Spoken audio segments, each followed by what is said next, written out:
It has been 40 years since the Mark I Jetta was introduced to the world back in 1979's Frankfurt Auto Show. It debuted as a 1980 model and quickly became the best-selling European car in the United States. The Jetta was dubbed as a practical commuter with great visibility and fuel economy. Fast forward 40 years later, we now have the Mark 7 Jetta. Is it still a practical commuter? Let's find out.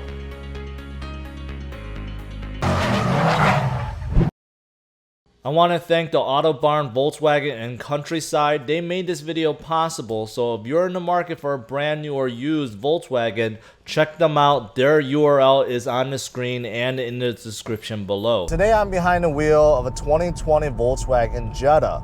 Now the Jetta went through a redesign back in 2019 where it got a brand new look, it became bigger, more spacious, and there was a lot more tech and safety features added.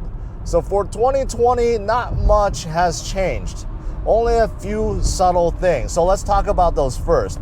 Well, on the higher trims, you get the cold package included. And on lower trims, you can opt for the cold weather package, which adds on heated steering wheel, heated rear seats, heated wipers, those kind of things. So that's a small little thing that gets added on. Also, on higher trims, you do get wireless charging. So that is available now. And the latest generation HarNet, as well as Wi-Fi hotspot capability. That's only available if you subscribe. If you don't, unfortunately, you can't use Wi-Fi. And that's pretty much it, because everything was already redesigned in 2019. Volkswagen didn't feel like they needed to do much for 2020. Now let's start out with the looks. When you walk up to a Jetta or really any Volkswagen cars, it has that German look, and what do I mean by that? Well, it's boxy, it's squared off, it's chiseled, it has nice athletic lines, it's not very bubbly or round. And right away you could tell this is not a Japanese brand, it's not a Korean brand, and not American brand. And it's the same thing when you sit inside. This cabin is all business. And that's a good thing for some of you guys. You got two large screens in front of you that's surrounding you, the dash and the seats and the door panels, and everything in here is sculpted with sharp lines, with a lot of creases, edges, and it just makes you feel like you're in something different. Me personally, I think this is a good cabin. I actually do like the way this looks. This infotainment screen is an 8-inch touchscreen, and in my opinion, it's one of the best. Not only for this class, but just in any car in general. It's very high res, big buttons, very responsive, and the essentials like Apple CarPlay, Android Auto, no problems, those are compatible. Something that's really class exclusive is this digital cockpit. I can't think of any other car in this class that has this available. It's big and bright, you could customize it. There's a view button where you could press it and you could look at certain things like the speedometer and tachometer and information in the middle, but you can change it around if you didn't want to see those. So this is a nice addition and something that other manufacturers do not offer. What's also nice in this Jetta is the size. When you approach this Jetta and when you sit inside, you really don't feel like this is a compact sedan. The cargo room is the same as a Camry. The cargo room is actually really big, and when you fold down the seats, you could definitely put some big stuff in the trunk. Also, the rear legroom, plenty of it. For a compact sedan, I still have about 45 inches of legroom, and I'm 5'10", and about like 3 inches of headroom. So there's actually a good amount of space in the back. And I would say that rear, the second row room is comparable to a Camry. Now up here too, I don't feel like I'm crunched at all. I feel like there's plenty of shoulder room. Hip room is good, and you know what? I feel like it's very spacious in here. So this is actually a pretty big sedan.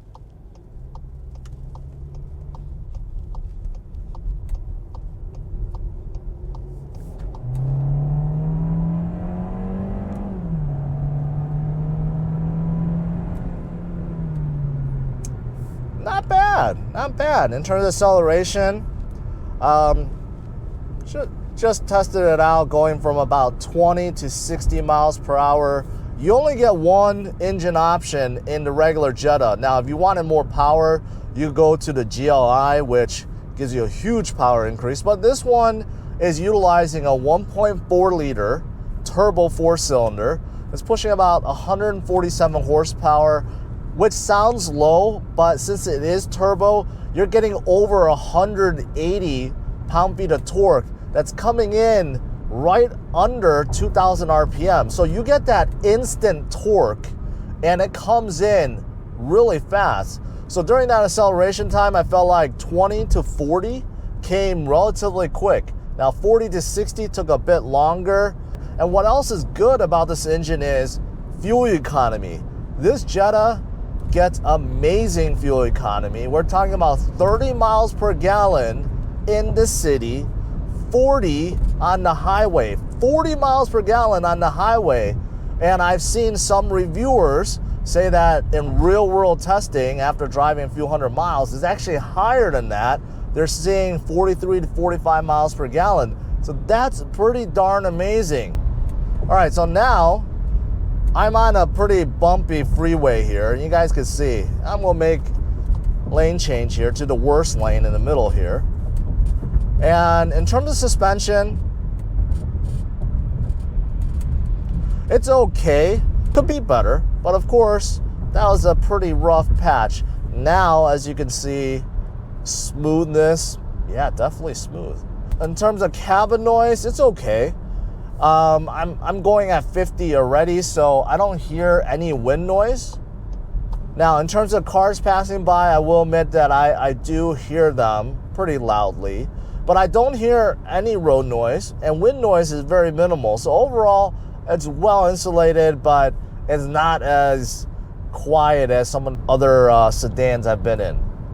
In terms of safety features, with the redesign in 2019, you pretty much get it all, so you don't have to worry about that. In here, you get blind spot monitoring. You also get lane assist to make sure you're in the lanes. You also get adaptive cruise control. You get auto high beam, and you get emergency braking and avoidance warning. So in case you're not paying attention or something swerves in front of you, this Jetta will stop for you. So you're getting all that included now. Now, as for brakes, I feel like the brakes are a little bit twitchy, meaning that it's a good amount of pressure to get it engaged. And once engaged, it's not really consistent. It comes on fairly quick.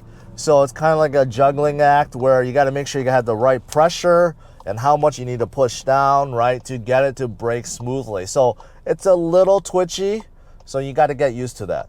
Now, as for the seats and the steering wheel, they look like leather, but they're not. They're leatherette. They feel okay, but you can definitely tell it's not as soft. Now, in terms of the seat cushion itself, this is on the sportier side, so I do feel like the back bolsters are up against my back, which is good.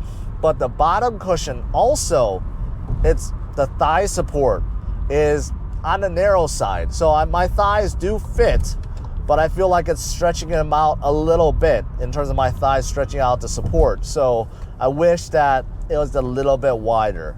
But I think most of you guys would find this seat pretty comfortable. Now, something else changed with the 2020 model, and unfortunately, it's a downgrade. And it's not just with the Jetta, it's for all VWs, all Volkswagens, and that is the warranty gets downgraded. Before 2019, you would get 6 years, 72,000 miles, bumper-to-bumper warranty.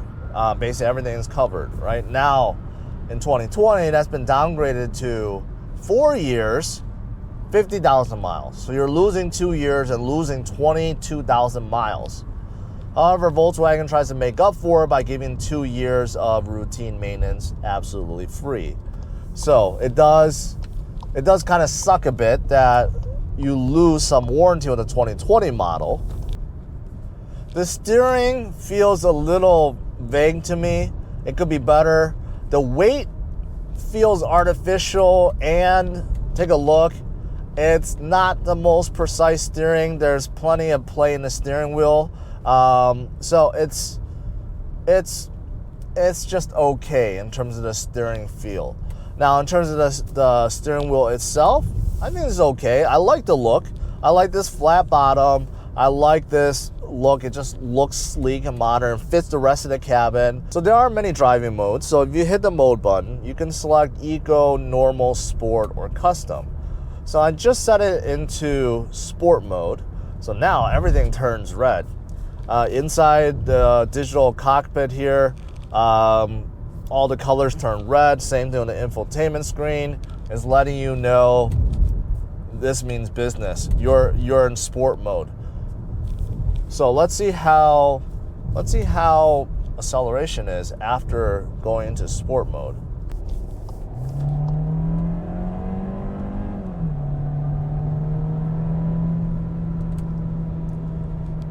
Surprisingly, that felt a little bit quicker, and it's holding the revs really, really long. I felt like it could just because it's throttle manipulation, but it did actually feel like it got up to 40 quicker and up to 60 quicker, and I felt like I've heard more noise. So those of you guys that are looking for a more livelier drive, yeah, throw in sport mode and give it a try. The thing about this Jetta is, if you're looking for a ride that gives you some kind of emotion, like passion that you want to drive it, you don't really get that in here. This is a really, like I said, just like the cabin, this whole Jetta is like all about business. It's about getting you from point A to point B in a comfortable manner and in a very fuel efficient manner, while providing you with all the latest gadgets and safety features. But it doesn't make you want to really drive it like you want to take this out on some back roads or some mountain roads. That is reserved for the GLI or the GTI Golf. So there's a big difference, and I reviewed the 2019 GLI before, and definitely a big difference. However, if you want to make your everyday drive a little bit more fun, you can opt for a 6-speed manual that is available. Besides this 8-speed automatic, you can get a 6-speed manual, which is rare. Most manufacturers are getting rid of that, so you can opt for that, and that will definitely make your drive a lot more engaging and more fun. As for trim levels and pricing, there are 5 trim levels for the new 2020 VW Jetta. The base starts under $19,000 but does not come with driver assistance features. Moving up, you have the SE, the R line, which is more sport oriented. Then you have the SEL, which is what I'm reviewing today, and it starts under $26,000. And finally, you have the top trim, the SEL Premium, which starts around $28,000. Next, let's look at the good and bad to this brand new Jetta. Starting with the good, the Jetta has German exterior looks. The Jetta also has a stylish and modern cabin within. The digital cockpit and infotainment screens are fantastic. Within, it is very roomy and you have a large trunk. You also get good torque from the turbo engine, and finally the Jetta gets great fuel economy. As for the bad, the Jetta steering feels vague and artificial. The brakes feel twitchy. The seats up front are a tad too sporty. In the back, there's no vent or USB ports. And finally, in the SEL trim, you have manual seats, which seems like it doesn't belong. Overall, I'm giving the brand new Jetta SEL a score of 93, which is one of the best within the sedan segment. To see how it compares with others, check out driversonlyrankings.com. Thanks for watching, hit the like and subscribe to the channel, and be sure to check out these other videos.